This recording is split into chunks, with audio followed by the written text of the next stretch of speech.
Malcolm Rousseau was 36 years old and exactly 4 minutes away from walking into the wedding where his ex-wife Veronica planned to destroy what remained of his dignity. He sat in his rental car outside the Fairmont Royal York in downtown Toronto, adjusting the collar of his $89 winner's suit, watching guests in $1,000 outfits stream through the ornate entrance. The invitation had arrived 3 weeks ago, cream-colored cardstock with gold embossing, delivered to the 2-bedroom apartment in Scarborough he shared with his younger brother. Veronica Laurent and Preston Chamberlain III request the pleasure of your company at their wedding celebration. And handwritten at the bottom in Veronica's distinctive script. Malcolm, I'd love for you to witness my happiness. After all, you taught me what I don't want in a man. Please come. I insist. Malcolm had shown the invitation to his brother, Luke, who worked as a line cook at a downtown restaurant. Don't go, Luke had said immediately. She's setting you up. This is exactly the kind of vindictive thing Veronica would do. Malcolm knew his brother was right. Veronica Ashby, now Veronica Laurent, after reverting to her maiden name post-divorce, came from old Toronto money. Her father, Gerald Laurent, owned Laurent Holdings, a commercial real estate empire worth an estimated $320 million. Veronica herself worked as a marketing director at her father's company, pulling in $180,000 a year for what Malcolm had witnessed was mostly attending charity galas and approving other people's work. When they'd met 11 years ago, Malcolm had been a promising software developer at a startup called Tech North Solutions. He'd been making $75,000 a year, which seemed like real money until he'd started dating Veronica and met her family. You're in tech? How provincial, her mother, Diane Laurent, had said at their first dinner together, her tone suggesting he'd announced he collected garbage. Her father had been more direct. What exactly do you do at this tech company? Are you the one who fixes the printers? Malcolm had endured it because he'd loved Veronica. Or at least, he'd loved who he thought she was. The woman who'd seemed different from her family, who'd claimed she didn't care about money or status. I love you for you, she'd whispered on their third date. Not what you earn or where you come from, just you. They'd married after 2 years of dating. Malcolm had spent $8,400 on her engagement ring, a full month's salary back then, buying it from a jeweler in the Diamond District. Veronica had smiled when he'd proposed, but her mother's voice had echoed in his head during the wedding planning. Well, at least the ceremony will be small. No need to advertise this mistake to everyone we know. The marriage had lasted 3 years. 3 years of Malcolm working 60-hour weeks at Tech North, trying to prove himself worthy of the Laurent family approval that never came. 3 years of Veronica's growing resentment as his startup struggled, as promised promotions evaporated, as his salary stagnated while her trust fund grew. I didn't sign up to be poor, she'd said during one of their final fights, her voice cold in their cramped 2-bedroom condo in Etobicoke. I thought you had potential, Malcolm. I thought you were going somewhere. I'm a senior developer now. I make $82,000 a year. That's not poor. It is compared to what I could have had, Veronica had replied, and Malcolm had understood then that she'd never loved him at all. The divorce had been finalized 2 years ago. Veronica had walked away with half of everything they'd built together, which meant she'd taken half of his retirement savings, $23,000, while she'd kept her trust fund completely separate and untouchable. Her lawyer, a shark named Philip Morrison, who charged $650 an hour, had ensured that Malcolm paid her $1,200 monthly in temporary spousal support for 18 months, so she could maintain the lifestyle to which she'd become accustomed. The lifestyle I provided, Malcolm had pointed out bitterly to his own lawyer, on a software developer's salary. His lawyer, a public defender named Rita Chen, who'd taken his case pro bono after hearing his story, had just shrugged. "The system isn't always fair, Mr. Rousseau, but at least it's temporary."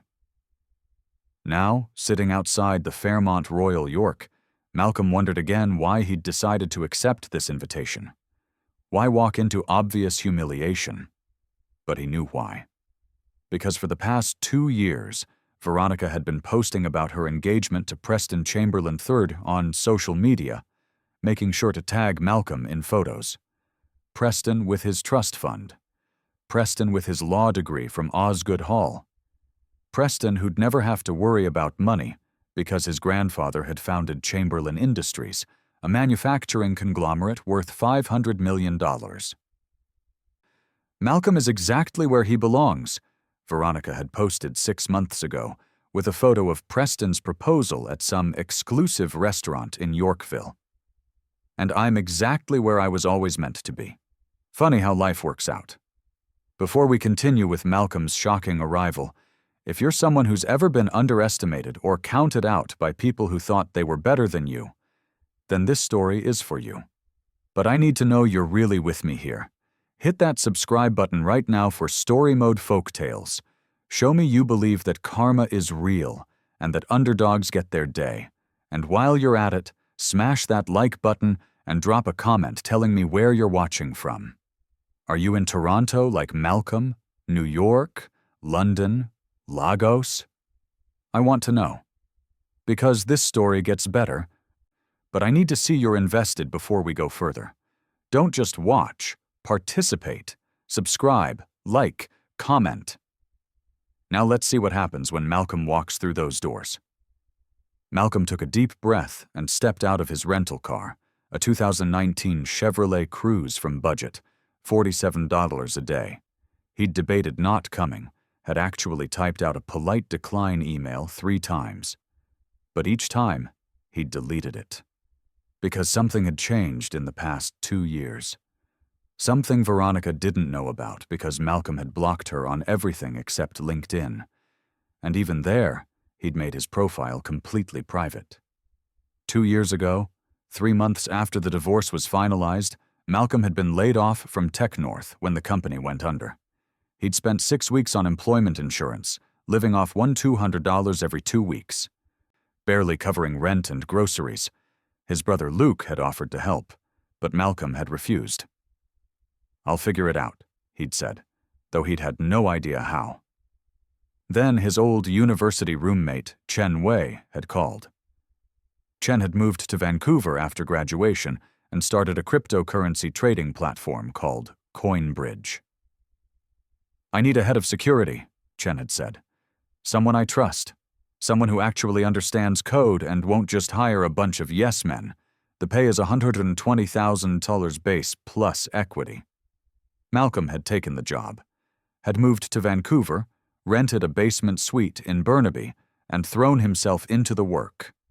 Within 6 months, he'd restructured CoinBridge's entire security infrastructure, preventing 3 major hacking attempts and saving the company an estimated $40 million in potential losses.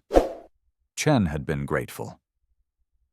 "I'm bumping you to $150,000 plus increasing your equity stake to 2%. Malcolm hadn't thought much about the equity. CoinBridge was successful, sure, but it was a private company. The shares felt theoretical. Then, 11 months ago, Goldman Sachs had come calling. They wanted to acquire CoinBridge for $380 million.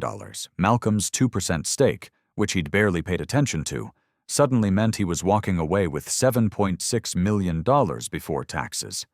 After taxes, $4.2 million. $4.2 million.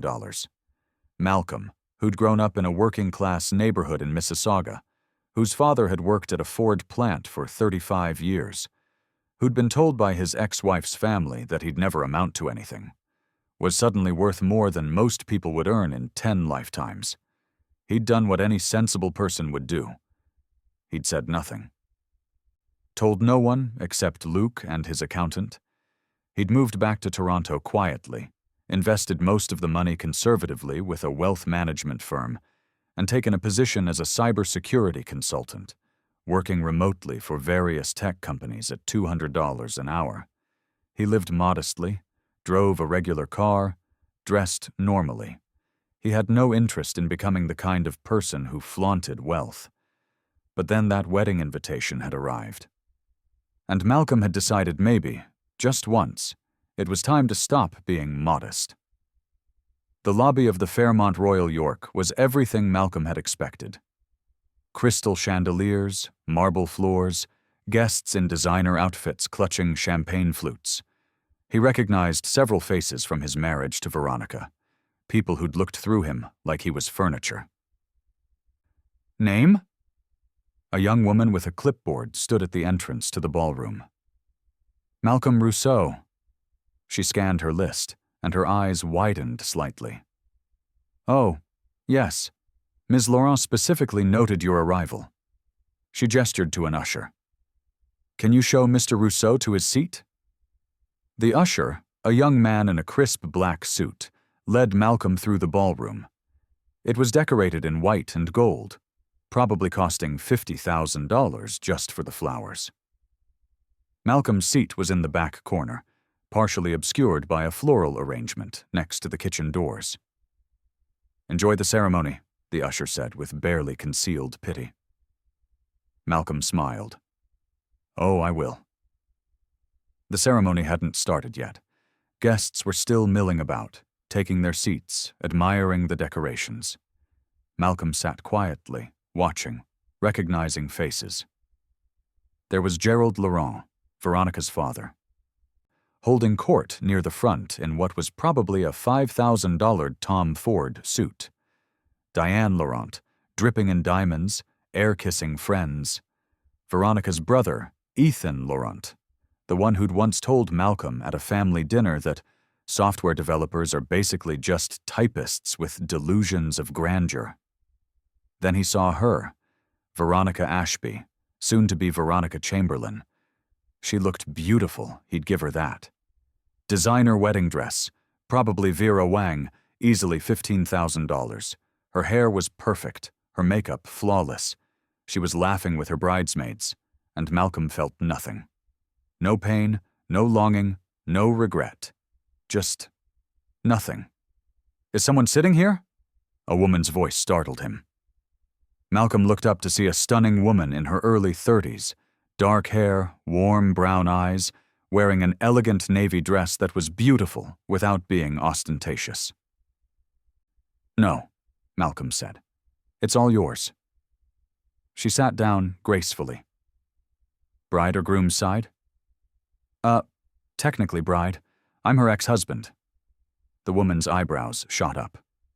You're Malcolm? You know who I am? I'm Preston's sister, Amelia Chamberlain. Preston mentioned Veronica invited her ex-husband to the wedding. I thought it was an interesting choice. That's one word for it, Malcolm said. Amelia studied him. If it helps, I think it's incredibly petty. And I told Preston that. But he said Veronica insisted she wanted to show you how much better her life is now. She used those exact words? She did. In front of me and Preston's parents at a dinner 2 weeks ago, Preston's mother called it gauche, which for Beatrice Chamberlain is basically like calling someone Satan. Malcolm laughed. He couldn't help it. And yet you're here. Family obligation, Amelia said with a slight smile.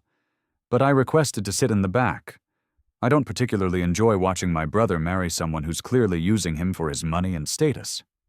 Bold statement, Malcolm said. Honest statement, Amelia corrected. Preston's a sweet guy, but he's naive.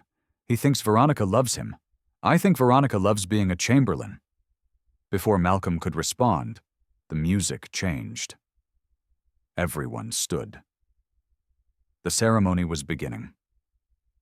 Malcolm watched as Preston walked down the aisle with his mother. He was handsome enough, Malcolm supposed. Tall, good jaw, expensive haircut. But there was something soft about him, something that suggested he'd never had to fight for anything in his life.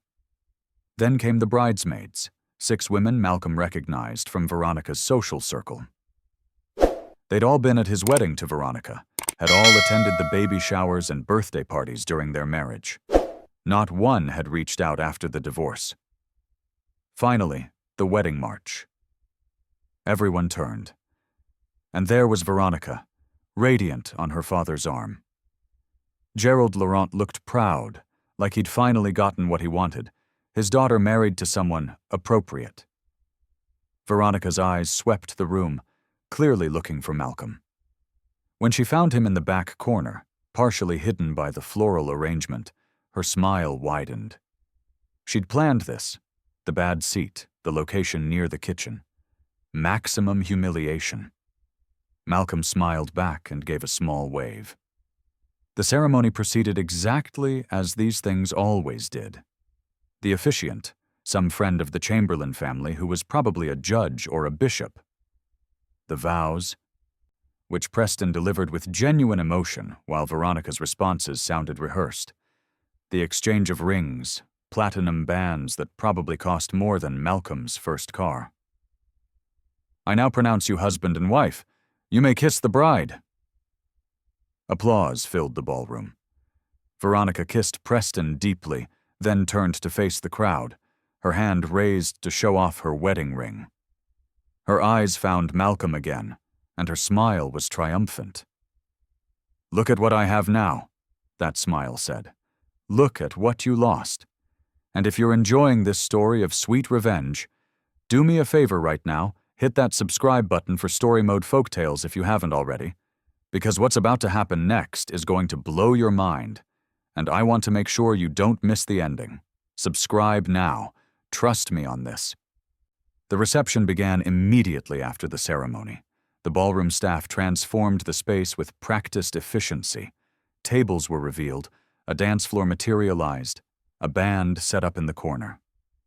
Malcolm remained in his back corner seat, watching. Several people he recognized from his marriage to Veronica passed by without acknowledging him. Veronica's mother, Diane, actually looked directly at him and sniffed disdainfully before turning away. "The cruelty is impressive," Amelia said, returning from the bar with 2 glasses of champagne. She handed one to Malcolm. "You're handling it remarkably well." "I've had practice," Malcolm said. 3 years of marriage to this family was good preparation." "I can only imagine." Amelia clinked her glass against his. "To surviving toxic families." "I'll drink to that." They were halfway through their champagne when the DJ announced, "Ladies and gentlemen, for the first time as husband and wife, Mr. and Mrs. Preston Chamberlain III." Preston and Veronica swept onto the dance floor for their first dance. The song was something classical, probably chosen by Veronica's mother. They moved gracefully, and the guests applauded appropriately. But Malcolm noticed something. Preston looked happy. Veronica looked victorious. There was a difference. After the first dance came the father-daughter dance. Gerald Laurent held his daughter close, and Malcolm could see them talking. Then Gerald's eyes found Malcolm in the back corner, and he smiled. That same condescending smile he'd given Malcolm at every family dinner, every holiday gathering. The speeches began. Preston's father, Edmund Chamberlain, spoke first, dignified, brief, welcoming Veronica to the family with the kind of measured enthusiasm that suggested he had reservations. Then Gerald Laurent stood up. "When Veronica told me she was getting married again," Gerald began, his voice carrying easily across the ballroom, "I have to admit I was worried. Her first marriage was a learning experience. She married someone she thought had potential, someone who seemed ambitious. But we all learned that potential isn't the same as pedigree. Ambition isn't the same as actual achievement." Malcolm felt the attention of the room shift toward him. People were looking, whispering. "But Preston," Gerald continued, warming to his theme, "Preston is exactly the kind of man I always hoped Veronica would find. Educated, successful, from a good family. Someone who can provide the life my daughter deserves. Someone worthy of her." Amelia leaned toward Malcolm. "I'm so sorry," she whispered. "This is unconscionable." "It's fine," Malcolm said quietly. Let him finish. Gerald raised his glass. To Preston and Veronica. May their marriage be everything Veronica's first marriage wasn't. Successful, prosperous, and appropriate. The room applauded. Veronica beamed. Preston looked uncomfortable, but said nothing. And Malcolm stood up. The ballroom fell silent. All eyes turned to the man in the back corner, the ex-husband who'd been seated near the kitchen, the failed first marriage who was supposed to sit quietly and absorb his humiliation. If I may, Malcolm said, his voice calm and clear, I'd like to add something. Veronica's face went pale. Malcolm, this isn't really the time for— It'll just take a moment, Malcolm interrupted smoothly. After all, Gerald specifically mentioned me in his speech. It would be rude not to respond. He walked toward the center of the ballroom, and the crowd parted like the Red Sea. He reached the table where Veronica and Preston sat and smiled pleasantly. Gerald's right, Malcolm began. Veronica's first marriage was a learning experience. I learned a lot about myself during those 3 years, about what I'm capable of, about what I won't accept, about the difference between someone who loves you and someone who loves what they think you should be. Malcolm, Veronica started, but he continued. I also learned about resilience.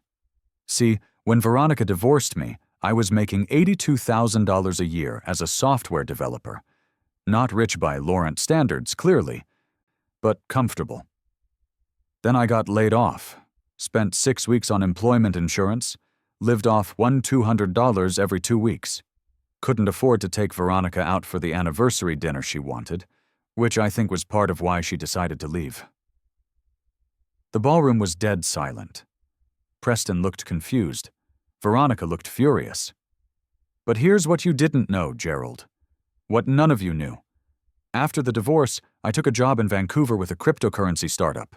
And 2 years later, that startup was acquired by Goldman Sachs for $380 million. He paused, letting that number sink in. My equity stake in that company was 2%, which means I walked away with $7.6 million. After taxes, $4.2 million. $4.2 million, Gerald, which, if I'm doing my math correctly, is more than Preston's annual trust fund distribution. In fact, I believe it's more than Veronica's trust fund is worth. The gasps were audible now. Veronica's face had gone from pale to scarlet. Gerald's hand, holding his champagne glass, was frozen mid-air. I'm not telling you this to brag, Malcolm continued. I'm telling you this because for 3 years, your family made me feel like I wasn't good enough, like I'd never amount to anything, like Veronica was doing me a favor by being with me. And I internalized that. I believed it. But the truth is, Malcolm continued, his voice steady, I was always good enough. I was ambitious. I was talented. I was worthy. The only thing I wasn't worthy of was a family who measured human value in trust funds and country club memberships. He turned to look at Veronica directly. So thank you, Veronica, for inviting me here today. Thank you for wanting to humiliate me one last time, because standing here now, I realize something important. You didn't break me. You freed me. You freed me from trying to earn the approval of people whose values I don't share. You freed me from a marriage where I was constantly trying to prove I was good enough, instead of being with someone who already knew I was. Preston stood up, his face flushed. Now wait just a minute. You can't come to my wedding and— Sit down, Preston, Amelia said sharply from her seat in the back. For once in your life, listen to someone who's telling you the truth. Preston looked startled, but sat down. Malcolm continued. I'm not here to ruin your wedding. I'm here because I needed to see this. I needed to see that the life Veronica chose, the life she thought was so much better than what we had, is just empty. It's beautiful, it's expensive, it's impressive. But it's empty? He looked around the ballroom at the faces staring at him. You want to know what real wealth is? It's not trust funds or country clubs or designer wedding dresses. It's going to bed every night knowing you earned what you have. It's having people in your life who value you for who you are, not what you can provide them. It's building something real instead of just inheriting someone else's achievements. Gerald found his voice. This is outrageous. You come here to my daughter's wedding and insult our entire family? I'm not insulting you, Malcolm said calmly. I'm just pointing out that you spent 3 years making me feel small for earning less than you inherited. And now that the tables have turned, you're upset because you realize your entire system of measuring human worth is fundamentally broken. Get out, Veronica hissed. Her perfect makeup was starting to run. Get out of my wedding. I'm going, Malcolm said, but I want to leave you with something. All of you. He pulled an envelope from his jacket pocket and placed it on the table in front of Veronica and Preston. This is a check for $25,000, made out to the Center for Addiction and Mental Health here in Toronto. It's a wedding gift. Not for you, Veronica, for people who actually need help. People who are struggling with real problems, not just worrying about which luxury car to drive or which vacation home to visit. Veronica stared at the check like it might explode. $25,000. That's more than you spent on our entire wedding. I know, Malcolm said. Because that wedding was about keeping your family happy and staying within a budget I could actually afford. But I'm not that person anymore. I don't have to ration my generosity or my worth based on what other people think I should be capable of. And before we get to what happens next, I need you to do something for me. If this story is resonating with you, if you've ever been made to feel less than you are, then subscribe to Story Mode Folktales right now. This is the kind of content we bring you every single day. Real stories about real people finding their strength. Subscribe, hit that notification bell, and drop a comment about your biggest comeback moment. I want to hear your stories too. Now let's finish this. Malcolm turned to leave, but Amelia was suddenly there, blocking his path. Wait, she said. Can I walk you out? You don't have to do that. I want to, Amelia said firmly. She looked back at her brother. Preston, I love you, but this wedding is everything that's wrong with our family. I'm leaving. Amelia! Preston stood up again. You can't just watch me, she said, and took Malcolm's arm.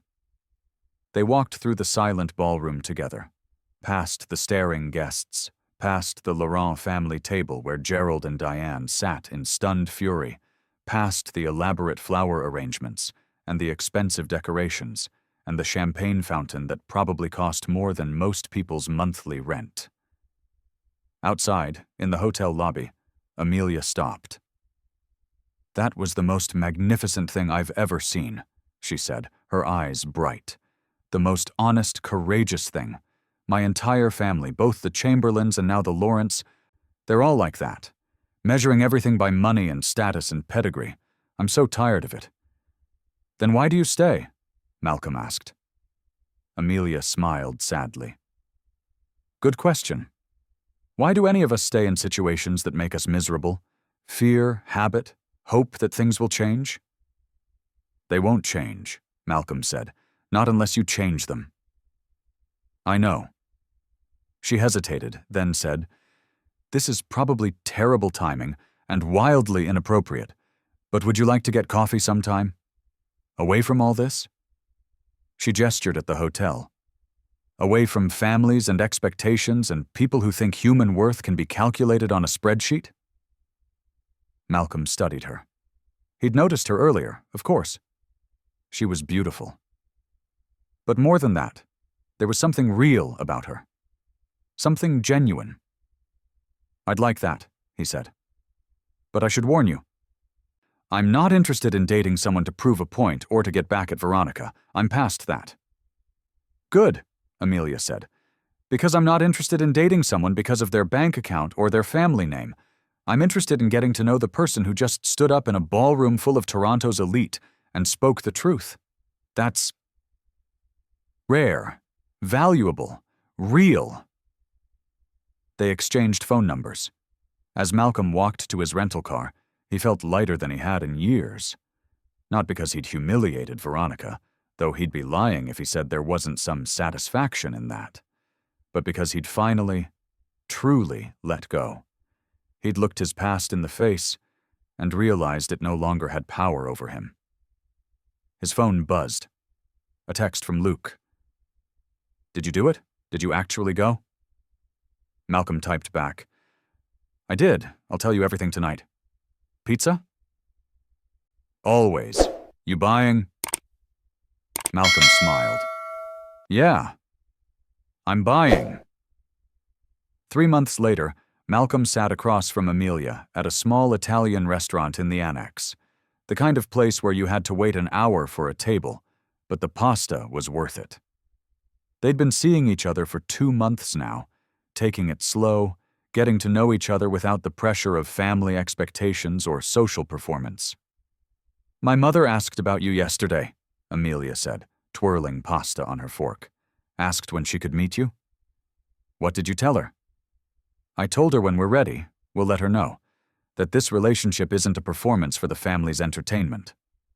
Malcolm reached across the table and took her hand. "How did she react?" "About as well as you'd expect. But I'm learning that their disappointment isn't my responsibility." "You taught me that, actually. That speech at the wedding about not measuring your worth by other people's broken standards, that stuck with me."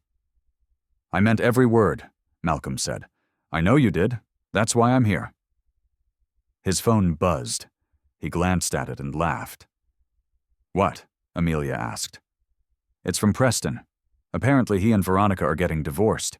She filed papers last week." "Wow, that was fast. They've been married less than 4 months." According to Preston's text, she thought his trust fund was bigger than it actually is.